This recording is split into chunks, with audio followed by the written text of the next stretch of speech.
Hey peeps, it's Candy, and we're here with our first ever episode of Nostalgia Our Good Movie. And the movie that gets the honor of being the first addition to this series is A Troll in Central Park. This is the Don Bluth movie. It came out in 1994, and for those of you who don't really know who Don Bluth is, he came out with movies like The Secret of Nim, Thumbelina, just to name a few. And I think this movie, A Troll in Central Park, is commenting on like Earth Day and environmental protection, really.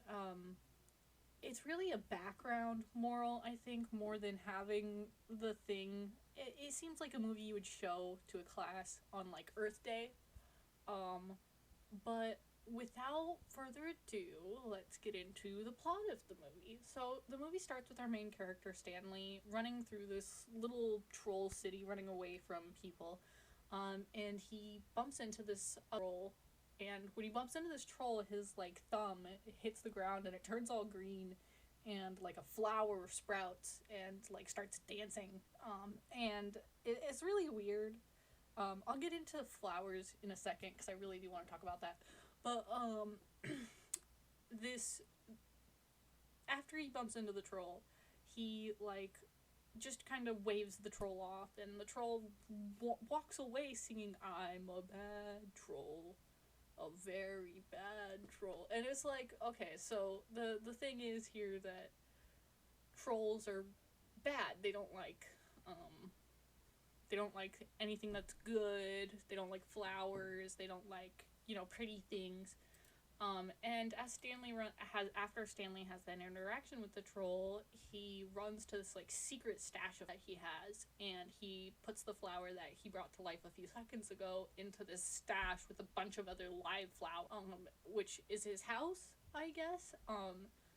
And he just goes and he's hanging out with these flowers, and all of a sudden he decides, man, I'm gonna put a giant rose right here in this little house of mine.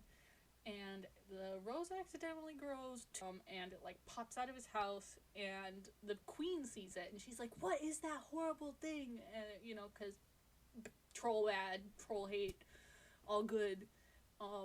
And so he has to go before the queen, Ganorga, which, might I add, is the most wretched woman I've ever seen in my entire life. Like, I've remembered being scared of her as a child, but when I first rewatched this movie, I saw her face and I was like, oh my gosh. She has a banger of a song that introduces her. I can't play it because of copyright, but the one line that really hits me is where she's like, have no doubt about my clout. I'm Ganorga, the queen of mean. Like, dude, that shit hit. She was talking about clout in 1994. Lol. Okay, to move on though, after her little song intro, Ganorga, is telling Stanley that he has repeatedly done really nice things, and he's giving trolls a good name, and that she has to do something. She wants to turn him to stone. She has, contrary to Stanley's green thumb, she has a black thumb that turns things to stone. She also has this, like, himbo cousin, husband, I want to call him, but her and her husband are, like, I want to say it's like a court. Like, they're putting Stanley on trial, pretty much, and like I said, Ganorga's like, I want to turn Stanley to stone, but her husband's like, well, we shouldn't really do that because, like, troll numbers are dwindling, and, we don't really want to, I think they mean, like, put their own species to extinction. So her husband comes up with the idea that he knows a place of rock and steel that they should banish him to, and, he's like, it'll give us good publicity because we banished one of our own members to, like, the cruelest place in the earth for him. So, Ganorga, like, bites into that idea, and she, like, puts Stanley in this magic rock ball and tosses him into New York City Central Park. That's where Central Park is, right? I think so. Um, and he crash lands in Central Park, or maybe a little bit off of Central Park. We're not exactly sure where he crash lands. But he comes out of his ball and he sees that everything is green and he's like, oh my god, this must be some kind of mistake. I'm gonna love it here. And he's kind of walking around this little green area when all of a sudden he gets chased by a dog. The dog chases him into a restaurant where he gets tossed in a salad. I'm not kidding. Dude literally gets tossed in a salad. And he ends up getting assaulted by a squirrel, which leads him to this like bridge. I think it's called a trolley or a truss maybe. And there's this little hole, so he like falls down it, and it leads to this little dirt patch area that's not very big.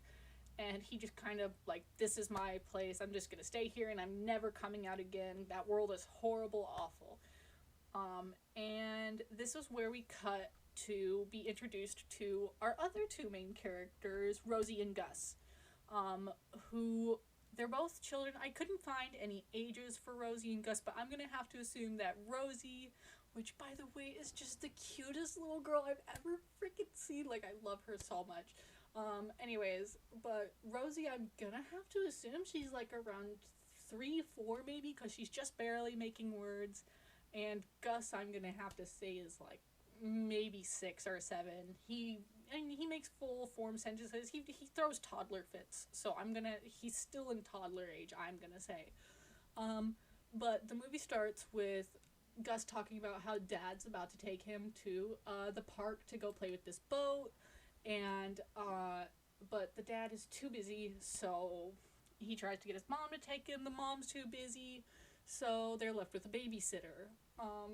And might I say, this is the worst babysitter ever, like sincerely, because as soon as both of the parents are gone at work and they are home alone with the babysitter, Gus like writes privet on a little piece of paper and like pounds it on his door, and the babysitter just looks at this and is like, okay, I'll leave a 6-year-old and a 4-year-old by themselves. They say privet. And Gus and Rosie sneak out. I don't know how, but they're out. They're out of the house, and now they are walking to Central Park. And Gus is playing in the water with his boat when Rosie follows a butterfly.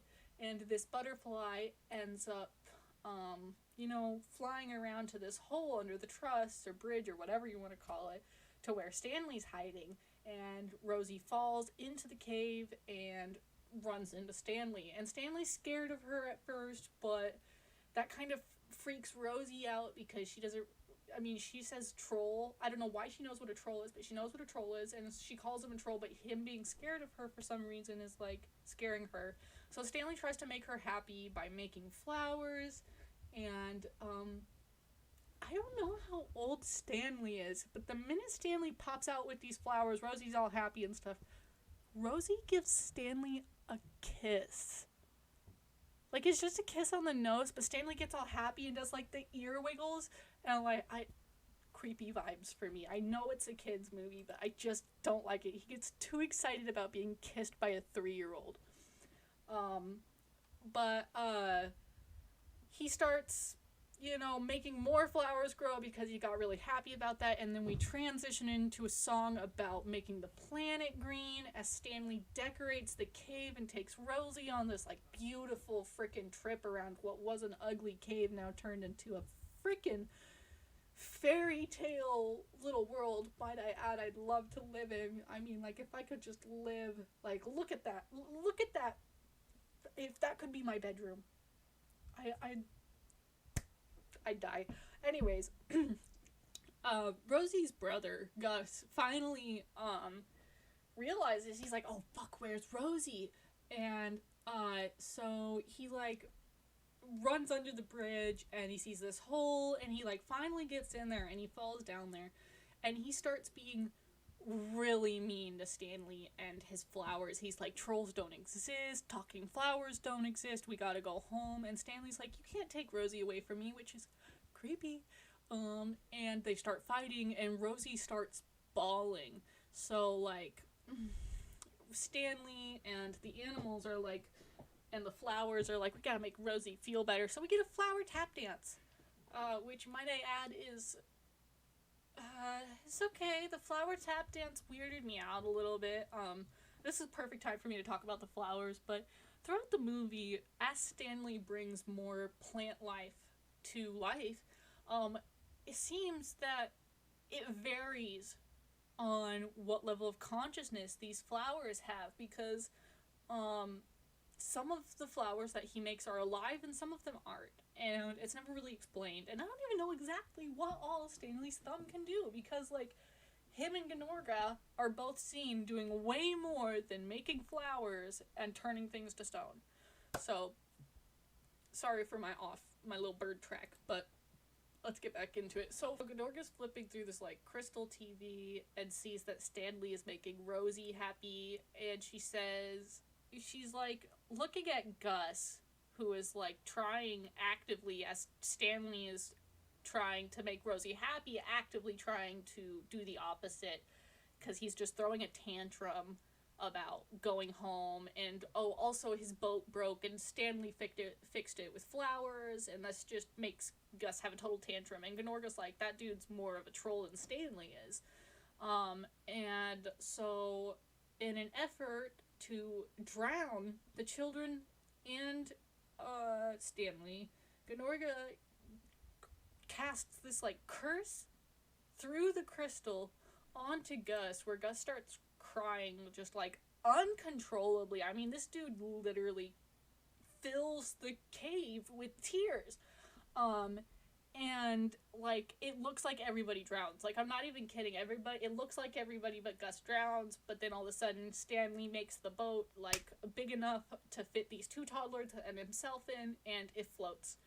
But to Gnorga, it looks like they drown, so, you know, she's like, yay, I just drowned 2 kids and a troll. Awesome. But Stanley, you know, obviously saved the kids, and for some reason, somehow, we are transported into this dreamland. Like, I don't know how this happens, but, like, Stanley's, like, driving the boat, and we, like, go over this edge, and then we're in dreamland, and we're floating through what is Stanley's dreams, because he's driving the boat. And we get another song about, like, how your dreams are, like, powerful or stuff like that. Like, the song is still referencing to keeping things green. So, like, it's like the song couldn't decide whether or not it wanted to be about, you know, Earth, or your dreams are as like super powerful, you know. But I found that one song to be really confusing. But after sailing through dreamland a little bit, Stanley's like, hey Gus, how about you drive the boat?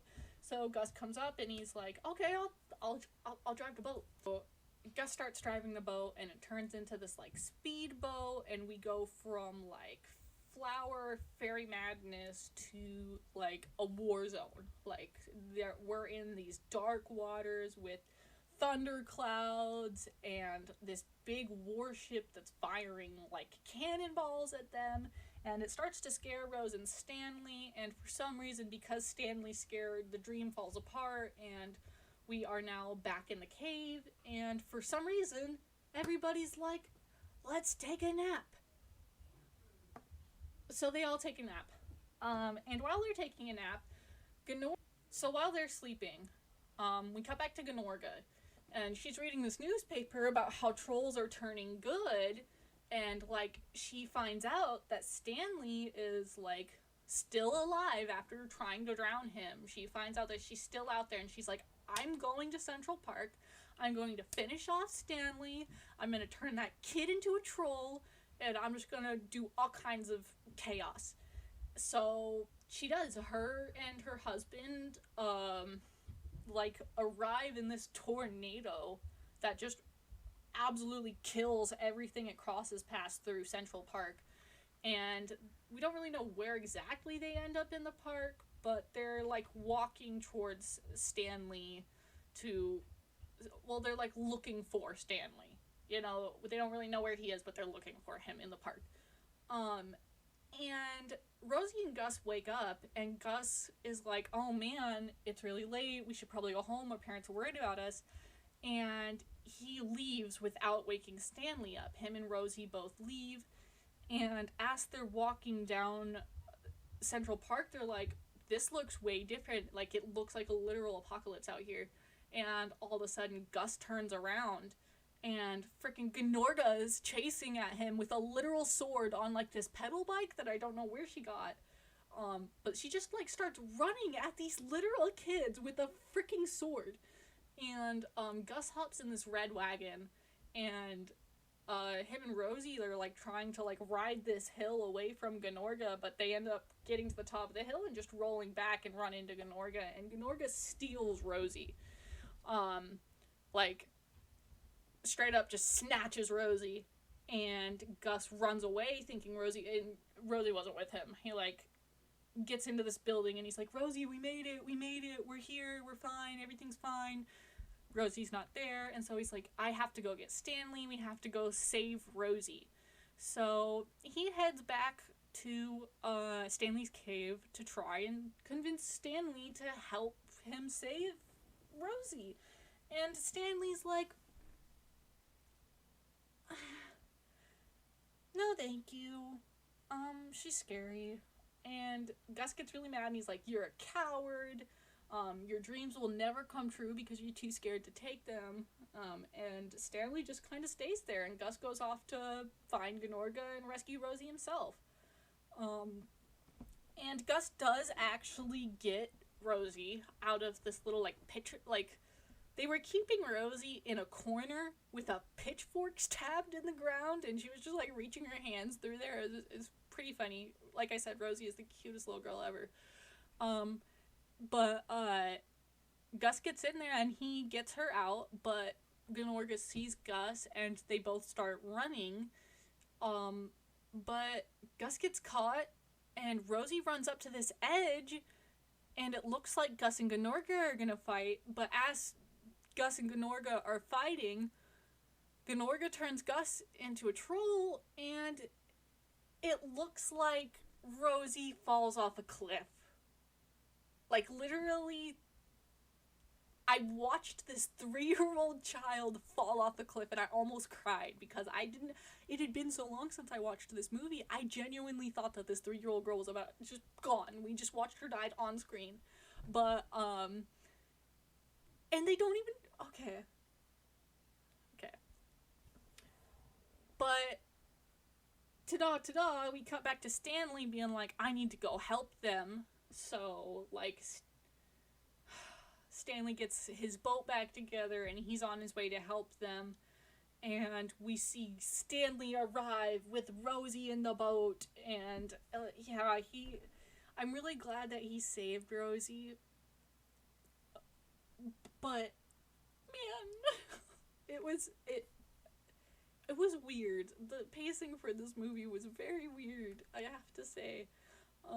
But Stanley's there, he saves Rosie, he gets Gus into the boat, and Gus and Rosie are watching this, like, epic thumb battle between Gnorga and Stanley and Gnorga are, like, sitting there, like, thumb to thumb, like, trying to, like, Gnorga's trying to turn Stanley to stone, Stanley's trying to turn Gnorga into flowers, I think.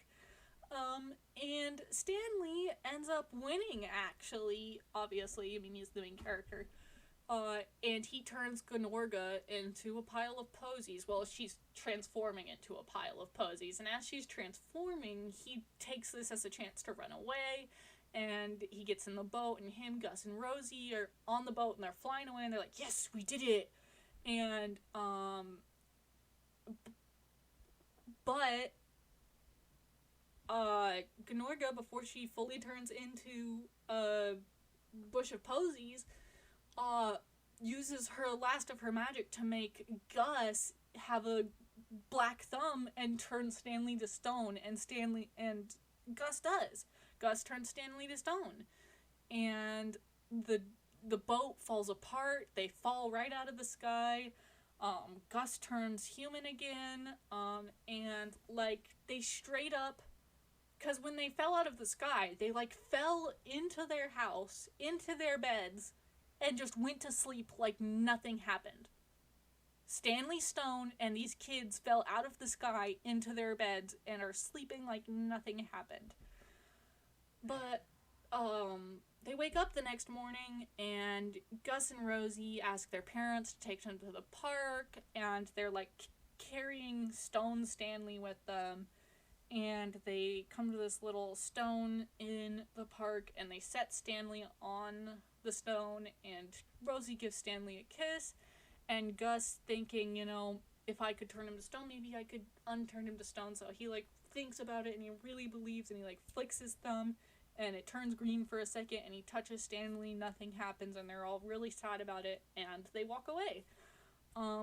And as they're walking away, Gus and Rosie turn to, you know, like, check on Stanley one more time, and he's not there anymore. Stanley's alive, and he's in the tree, and Gus and Rosie get really excited. They're like, Stanley, Stanley! And then, you know, we get that song from the beginning of the movie where it's about being green, and yeah, a literal line from the song is, I want to live in a world that's bright and shiny, oh, and absolutely green. And they play that song twice throughout the movie, and this is the last time we hear it. And as the movie's ending, we see Stanley turning, like, areas to, like, flower things. I don't really know how to describe it other than he literally invades the city with plants.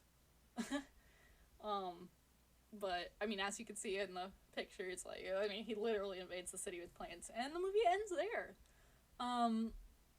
Now, honestly, this movie did have a weird... It didn't have a good sense of direction, if I'm being honest. Like, if you think the way I described this movie to you was kind of crazy and all over the place, you should try watching the movie, because there are a lot of times in the movies where some stuff happens and I'm just like, okay, so what? Okay. So it wasn't that good in that perspective. The pacing is a little weird sometimes. Like, sometimes we're like, oh, Gandorga is on her way to, get Stanley, and then we're, like, watching Stanley build plants for 30 minutes. A lot of filler. But in terms of nostalgia, I remembered this being a good movie, and I honestly gotta say, I was still very involved in watching it. So I still think it's a good movie. I mean, there were some creepy undertones with Stanley being, I don't know, in my opinion, weirdly excited about getting kisses from 3-year-olds. I only mentioned he got kissed once, but Rosie's kissed him a couple times throughout the movie. And I guess it had a good message, you know, about the world being green. Although I feel like the message of the movie was more of a background, you know, I don't feel like I don't know. That's just my opinion, though.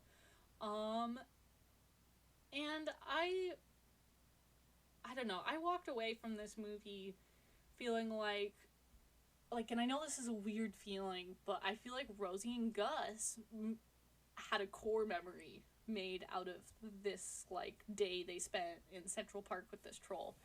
And then I remembered, as a child, watching this movie and being like, I felt like I was on that trip.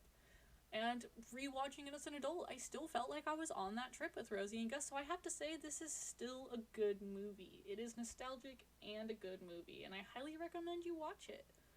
Now, I want to say thank you for watching this video. This is the second time I've tried scripting a movie, and I gotta say, this movie really gave me a hard time with its crazy plot, trying to script it, because every time I tried to script it, it just sounded like I was spouting nonsense. But that's really what this movie kind of is. It is a good movie, but the plot line is very all over the place. So I appreciate you watching this. And the next movie that I will be watching for nostalgia or good movie, I don't know yet. I'm gonna keep it a surprise for you guys. If you have any comments on something I should check out, go ahead and comment it down below and I'll check it out, and I might end up making a video about it. But until then, I will see you guys next week. Peace.